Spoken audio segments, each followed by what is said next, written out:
One of the toughest decisions that people have to make, or at least some people have to make when it comes to Medicare, is do you join Medicare at 65 or do you stay on your employer plan? So again, what the rule says, what the Medicare rule says, is by the time you turn 65, you either need to be on Medicare or you need to be on a healthcare that meets the Medicare criteria.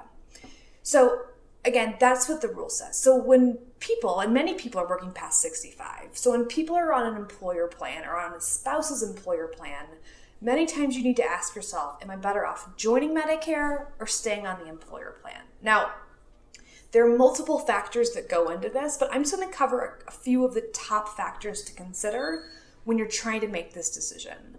One of the first decisions is, do you have other family members on your plan? So if you were the employer, or if you were the employee, and your family is on your health insurance, many times it can be easier and better off for you to stay on your employer plan, just so that simply your family, whether it's your spouse and any other children, are able to stay on the health insurance as well. Now, if you decide to leave, there is a way for your family to get health insurance through the exchange or through other sources, but that's one key thing to keep in mind while making this decision.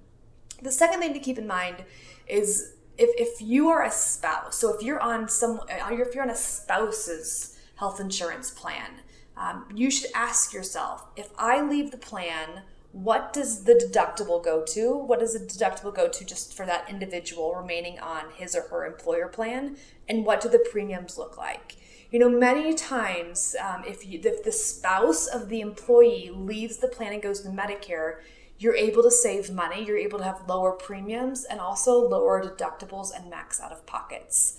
So that's another key thing to look at. So again, there are multiple factors to look at when you're determining whether or not you should join Medicare or you should join or stay on your employer plan. And again, it's not black and white, but I highly recommend that you do the research or at least have us help you do the research. Now, if you do want our help on this, give us an email at coach@mymedicarecoach.com.